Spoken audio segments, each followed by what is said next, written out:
사무엘상서 26장 우리 1절부터 5절까지 함께 읽도록 하겠습니다. 10사람이 기브아에 와서 사울에게 말하여 이르되 다윗이 광야 앞 하길라 산에 숨지 아니하였나이까 하매 사울이 일어나 10광야에 다윗을 찾으려고 이스라엘에서 택한 사람 3,000명과 함께 10광야로 내려가서 사울이 광야 앞 하길라 산 길가에 진치니라. 다윗이 광야에 있더니 사울이 자기를 따라 광야로 들어옴을 알고 이에 다윗이 정탐꾼을 보내어 사울이 과연 이른 줄 알고 다윗이 일어나 사울이 진친 곳에 이르러 사울과 내리 아들 군사령관 아브넬이 머무른 곳을 본즉 사울이 진영 가운데 누웠고 백성은 그를 둘러 진쳤더라. 아멘. 다윗이 앞서서 광야로 내려갔었죠. 25장에 사무엘이 죽어서 광야로 내려갔다가 식량 조달에 큰 어려움을 겪었습니다. 그래서 나발이라는 사람한테 도움을 청했다가 면박도 당하고 자칫하면 큰 실수도 할 뻔했죠.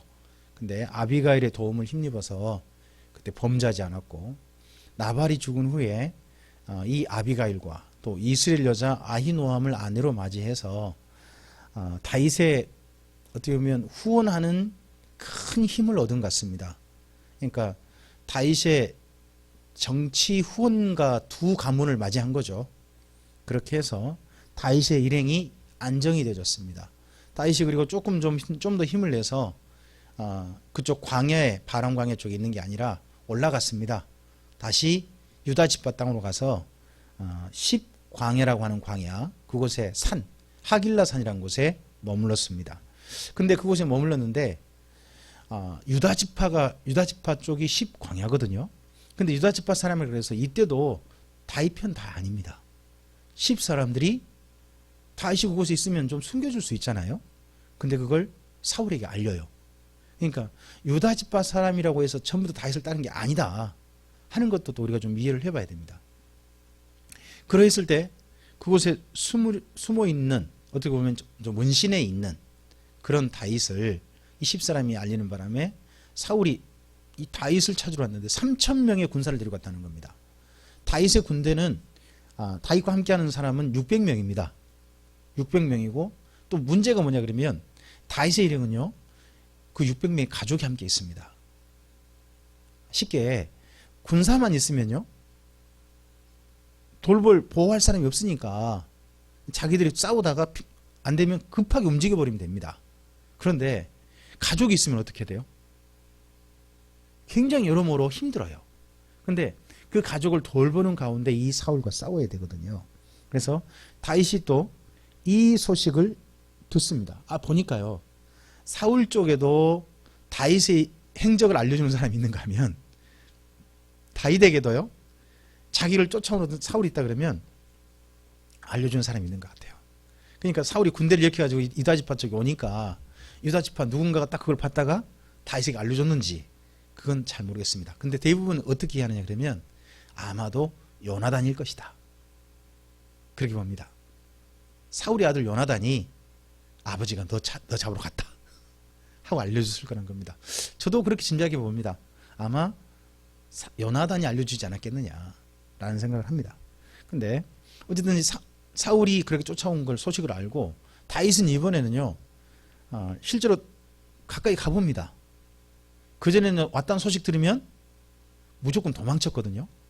근데 다윗은 이번에는 그렇게 한 게 아니라 사울이 지금 쫓아왔다는 그곳에 일부러 가봅니다. 그러니까 앞서서도 그랬을지 모르지만 하여튼 좀 정탐을 미리 해보는 것 같습니다. 그러했을 때 보니까 이때가 낮이었을까요? 밤이었을까요? 시간이 사울은 진영 가운데 누워있고 백성 그를 둘러 진쳐 있었더랍니다. 이때가 밤일까요? 낮일까요? 아마 밤이지 않나 싶습니다. 왜냐하면 그 다음에 보면 밤에라고 돼 있거든요. 그 다음 미리 이거 글을 읽어본 사람이 특권입니다. 자, 한번 읽어볼까요? 6절. 이에 다윗이 헷사람 아히멜렉과 수르의 아들 요압의 아우 아비스에게 물어 이르되 누가 나와 더불어 진영에 내려가서 사울에게 이르겠느냐 하니 아비새가 이르되 내가 함께 가겠나이다. 다윗과 아비새가 언제? 밤에 그 백성에게 나아가 본즉 사울이 진영 가운데 누워 자고 창은 머리곁 땅에 꽂혀 있고 아브넬과 백성들은 그를 둘러 누웠는지라. 아비새가 다윗에게 이르되 하나님이 오늘 당신의 원수를 당신의 손에 넘기셨나이다. 그러므로 청하오니 내가 창으로 그를 찔러서 단번에 땅에 꽂게 하소서. 내가 그를 2번 찌를 것이 없으리이다 하니 다윗이 아비새에게 이르되 죽이지 말라. 누구든지 손을 들어 여호와의 기름 부음 받은 자를 치면 죄가 없겠느냐 하고 다윗이 또 이르되 여호와께서 살아계심을 두고 맹세하노니 여호와께서 그를 치시리니 혹은 죽을 날이 이르거나 혹은 전장에 나가서 망하리라. 내가 손을 들어 여호와의 기름 부음 받은 자를 치는 것을 여호와께서 금하시나니 너는 그의 머리 곁에 있는 창과 물병만 가지고 가자 하고 다윗이 사울의 머리 곁에서 창과 물병을 가지고 떠나되 아무도 보거나 눈치채지 못하고 깨어있는 사람도 없었으니 이는 여호와께서 그들을 깊이 잠들게 하셨으므로 그들이 다 잠들어 있었기 때문이었더라 합니다. 밤이라 그러죠. 근데 이제 이렇게 할 수도 있습니다. 낮부터 봐가지고 밤에 갔을 수도 있습니다. 있는 거 보고 밤에 갈 수도 있는데 그 시간이 뭐 밤일 가능성이 훨씬 높을 것 같습니다. 근데 그 가운데 다윗이 그 진영 한가운데 사울의 진영 한가운데 뭐 또 들어가 봅니까? 참 이것도 대단한 것 같습니다. 이러니까 다윗을 따르는 사람들이 다윗을 정말 추종하는 것도 같기도 합니다. 일부러 들어가 보자입니다. 들어가 보자면서 자기의 가장 신복 중에 신복 2분한테 물어보는 거예요. 근데 신복 한 사람은 자기 친척입니다. 요압의 아우 아비새라는 분은 자기 사촌이에요. 사촌이니까 그럴 수 있는데 한 사람 헷사람 아히멜렉이 나오죠. 헷사람 아히멜렉. 이 사람은 이방인이에요. 헷사람이란 말이 우리 세계사에서는요 히타이트 족속이라고 그렇게 해요. 철기 문명을 이쪽 가나안 땅에 전파한 족속이거든요. 그러니까 철기로 무장된 그런 족속인 거죠. 근데 그 중에 한 사람이 다윗의 신복인 거예요. 가장 가까이 다윗이 나랑 함께 갈래? 하는 한 사람 그 중에 한 사람인 거예요. 그러면 이 아히멜렉이라는 사람이 상당히 뭐예요? 여기 다윗을 정말 존경한 사람일 가능성도 있죠. 이 아히멜렉이라는 사람이 이 다음에 헷사람 아히멜렉이 안 나와요. 다윗의 신복 가운데. 그럼 그 전에 죽었을 가능성도 있고요. 저는 이렇게도 생각해 보거든요. 이 아히멜렉이라는 사람의 이름이 혹시 바뀐 게 아닌가? 우리야? 나중에 헷사람 우리야가 나오거든요. 다윗의 신복 가운데 누군지는 잘 모르겠어요. 하여튼 다른 사람일 수도 있고 뭐 이름이 바뀔 수도 있고 그건 저는 잘 모르겠어요. 하여튼 이 중에 이때 다윗이 나랑 함께 갈래? 물어본 사람 중에 이방인도 있었다 하는 건 다윗이 주변 사람들한테 얼마만큼 신뢰를 얻었는가 하는 게 보이죠. 어쨌든 아비새가 갔는데 자 보세요. 진영 한가운데 사울이 누워있고 사람 다 둘러 진쳐 있어요. 다 누워 함께 자요. 그러면 거기 왕을 죽이려면요 거기까지 수많은 백성들을 죽이고 가야 된단 말이에요. 그러면 야 이들을 들어가는데 아무도 눈치 못 챘다 그러면 두 사람 발걸음이 얼마나 조용조용히 들어간 거예요. 진짜 그런 아니면 백성 깊이 잠들었던지.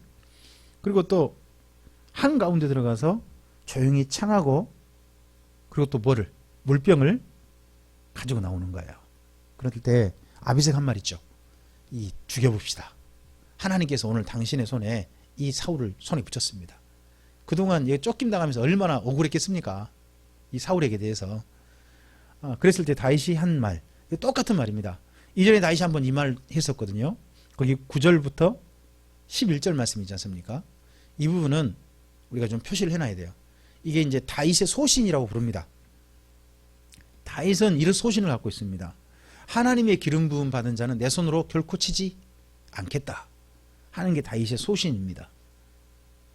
그러면서 나는 내가 직접 저를 치진 않겠다. 대신에 하나님께서 그를 전장에 보내든지 아니면 병들어 죽든지 그렇게 하실 것이다.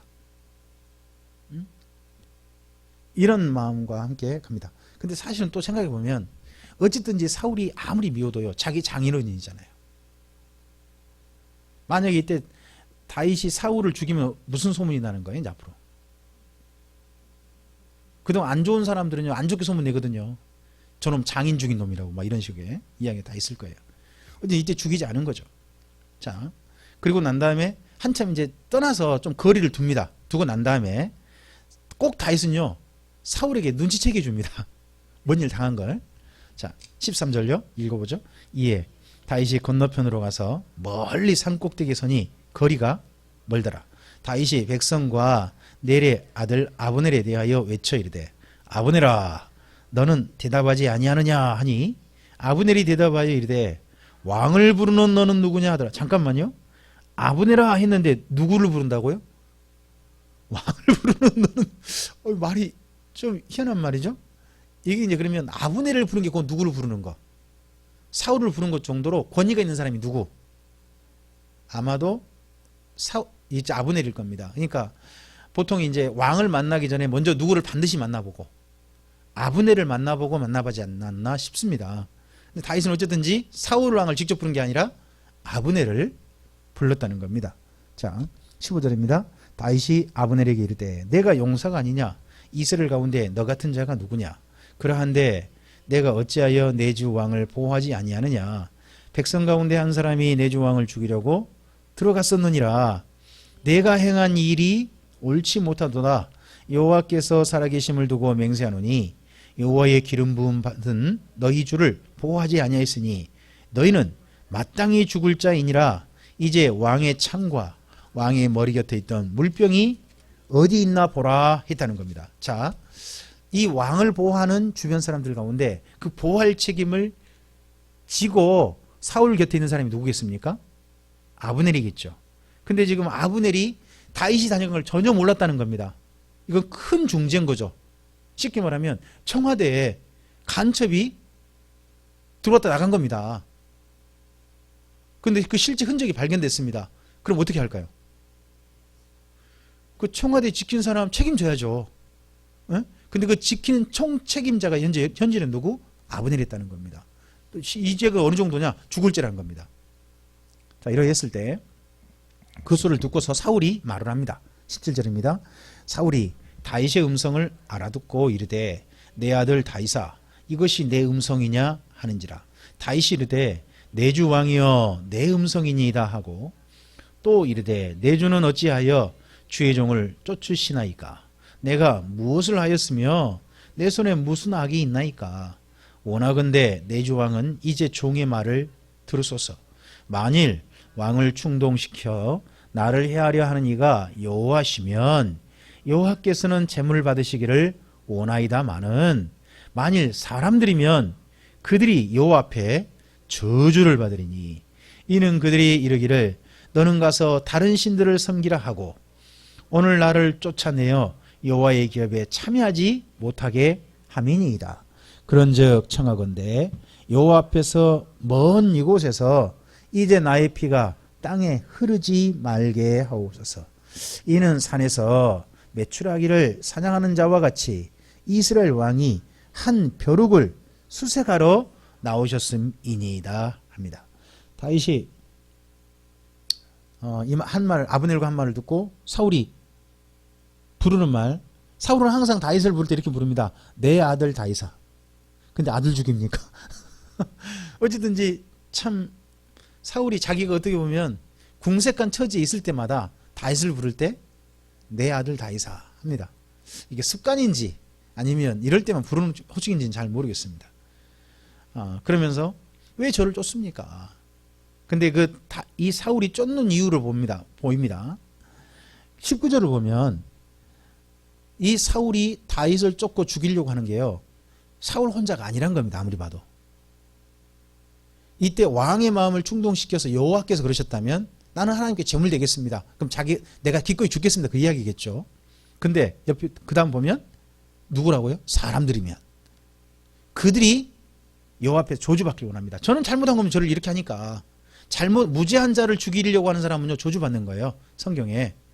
근데 그 사람들 보세요. 그 사람들이 이르기를 19절에 이 사람들 묘한 사람들입니다. 너는 가서 다른 신들을 섬기라 하고 오늘 나를 쫓아내어 여호와 예배에 참여하지 못하게 한다는 겁니다. 다윗에게 너는 다윗이 너잖아요. 너는 가서 누구나 섬겨라. 여호와 말고 딴 신을 섬기라. 이런 사람들입니다. 참 다윗이 굉장히 억울한 지경인 거죠. 그러니까 생각해 보면 이스라엘은 절기 때마다 뭐가 있을까요? 성막이라든지 이런데 모여서 제사를 할 겁니다. 백성들이. 그럼 누구는 반드시 나갈까요? 사울은 나갈 겁니다. 그러면 그날이 여호와 앞에 모이는 날이죠. 그냥 모인 날인데 지난 10년 동안 약 10년 가까이 돼가는데 이제 다윗은 그날 모였을까요? 모였다고는 죽죠. 별 수 없이 못 모였을 겁니다. 그러면 그런 다윗에 대해서 안 모였다고 그래가지고 다윗은 이제 누구한테 간자다? 딴 신한테 간자다. 이런 이상한 말을 만들어낸 것 같죠 또. 그러니까 우리가요 누군가 미우면요 그 사람 행동 하나하나 미워가지고 심지어 없는 말도 지어낸다니까.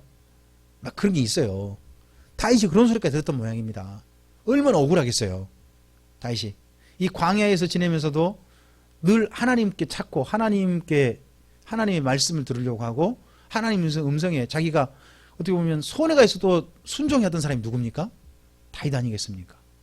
그런 다윗에서 이렇게 말을 들었을 때 다윗이 얼마나 억울하겠어요.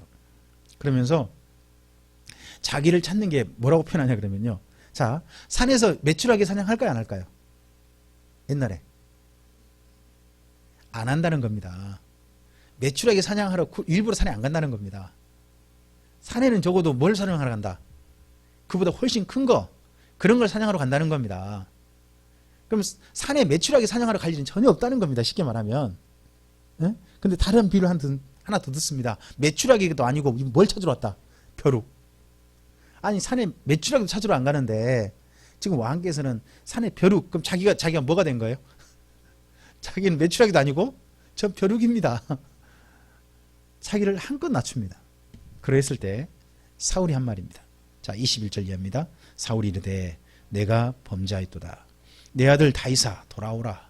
내가 오늘 내 생명을 귀하게 여겼은즉 내가 다시는 너를 해하려 하지 아니하리라. 내가 어리석은 일을 하였으니 대단히 잘못되었도다 하는지라. 다윗이 대답하여 이르되 왕은 창을 보소서 한 소년을 보내어 가져가게 하소서. 여호와께서 사람에게 그의 공의와 신실을 따라 갚으시리니 이는 여호와께서 오늘 왕을 내 손에 넘겼으되 나는 손을 들어 여호와의 기름 부음 받은 자 치기를 원하지 아니하였음이니이다. 오늘 왕의 생명을 내가 중히 여긴 것 같이 내 생명을 여호와께서 중히 여기셔서 모든 환난에서 나를 구하여 내시기를 바라나이다 하니라. 사울이 다윗에게 이르되 내 아들 다윗아 내게 복이 있을지로다. 내가 큰 일을 하겠고 반드시 승리를 얻으리라 하니라.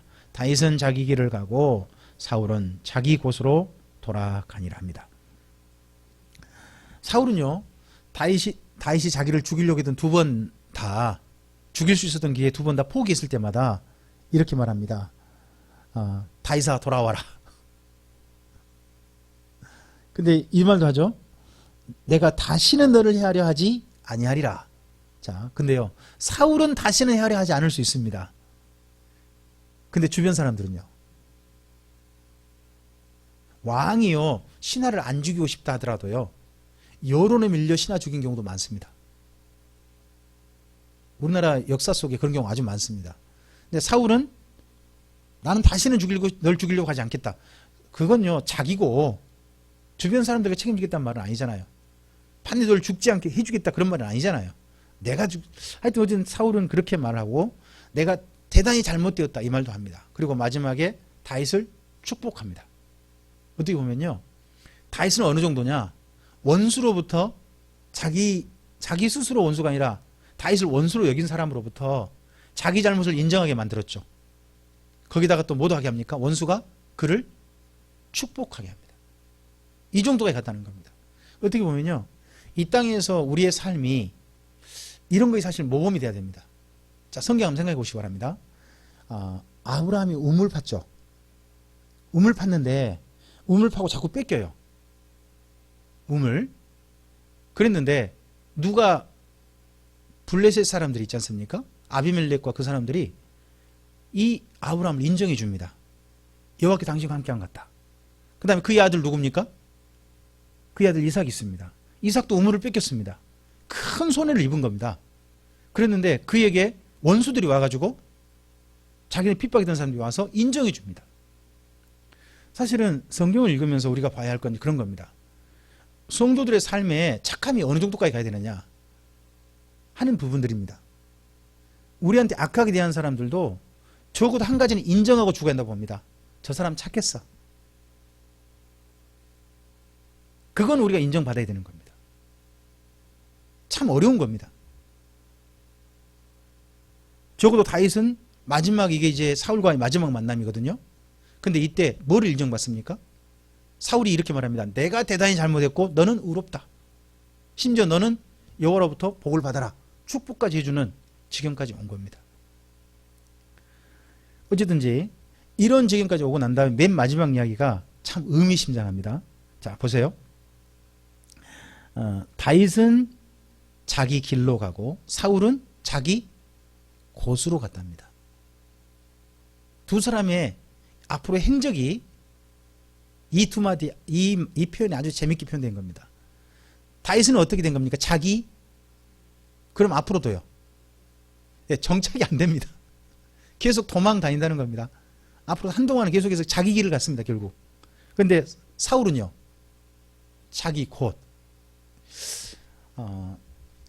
어떤가요? 우리 집사님 댁은 지금 현재 자기 곳이신가요? 아니면 길 가운데 있는 건가요? 수방에 있다는 사람들이 어떻게 보면 아직도 이곳이 내 곳이다 라고 생각하지 않고 막 떠도는 사람도 많습니다. 그렇지 않습니까? 근데 다윗은 자기 길을 갔고 사울은 자기 곳으로 갔다. 우리의 삶이 오늘 처지가 어떠든지 간에 어떻게 보면 자기 곳으로 간 사람이 자기 길을 간 사람한테 인정해 준 거잖아요.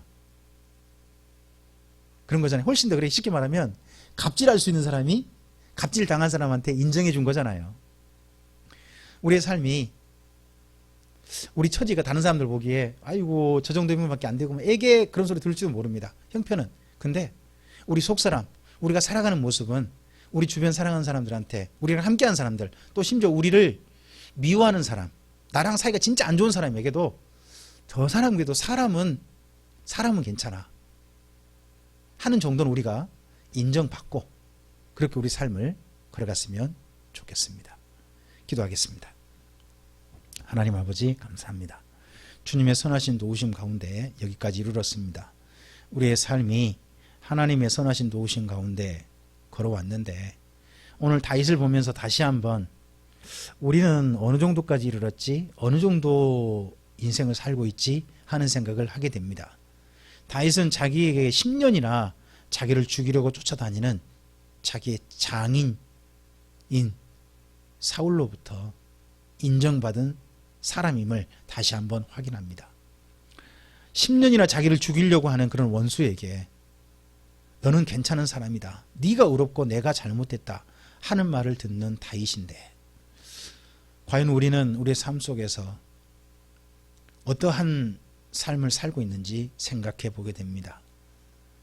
주님, 우리의 연약함을 아시는 주님, 그럼에도 불구하고 하나님을 사랑할 수 있도록 주님을 믿고 주님의 백성답게 살 수 있는 기회를 얻는 사람으로 여기까지 삶을 누릴 수 있게 해주셔서 감사합니다. 다시 한번 우리의 삶에 있어서 우리의 마음이 한 자락 더 넓혀지기를 소원합니다.